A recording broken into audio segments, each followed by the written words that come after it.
এখন যে রেসিপিটি শেয়ার করছি বন্ধুরা, এটা হলো পনির দিয়ে ছোলার ডালের রেসিপি বা অসুচের দিনে খাওয়ার জন্যে পনির দিয়ে ছোলার ডাল বা অয়েল ফ্রি ছোলার ডালও বলতে পারেন।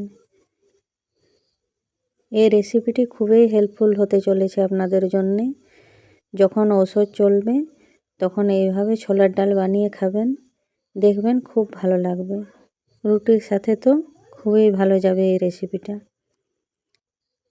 দেখতে থাকুন পুরো রেসিপিটা।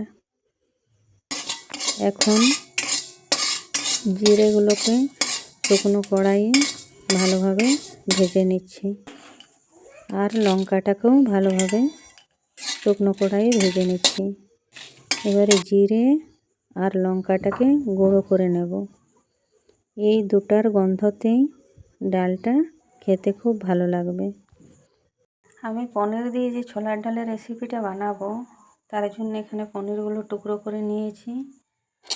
আর আগের থেকে ছোলার ডালটা লবণ, কাঁচা লঙ্কা আর বিলাতি দিয়ে ভালোভাবে সেদ্ধ করে নিয়েছি।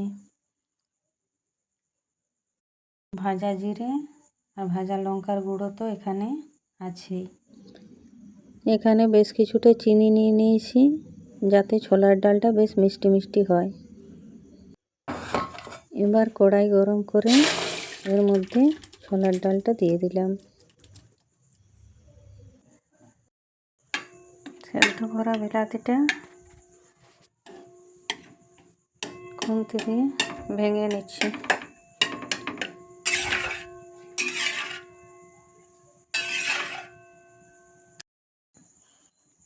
টেস্ট করে দেখলাম লবণ কম আছে, তাই একটু লবণ মিশিয়ে নিলাম।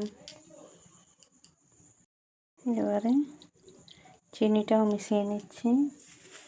চিনি একটু বেশি পরিমাণেই দিচ্ছি, যাতে ছোলার ডালটা খেতে অল্প মিষ্টি মিষ্টি হয়।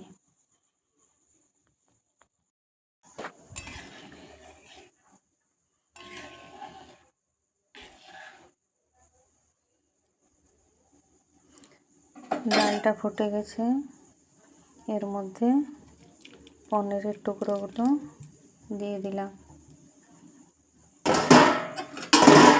বেশ কিছুক্ষণ ভালোভাবে ফোটাবো, যাতে লবণ মিষ্টি পনিরের মধ্যে ঢুকে যায়।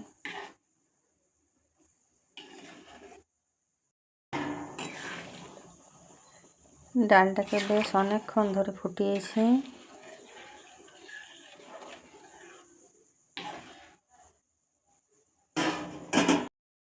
এবার উপর থেকে ভাজা জিরের গুঁড়োটা ছড়িয়ে দেব।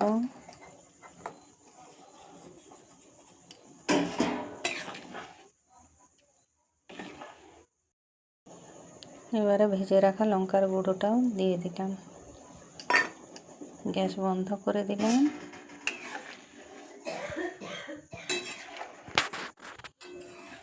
পনির দিয়ে ছোলার ডালের রান্না কমপ্লিট।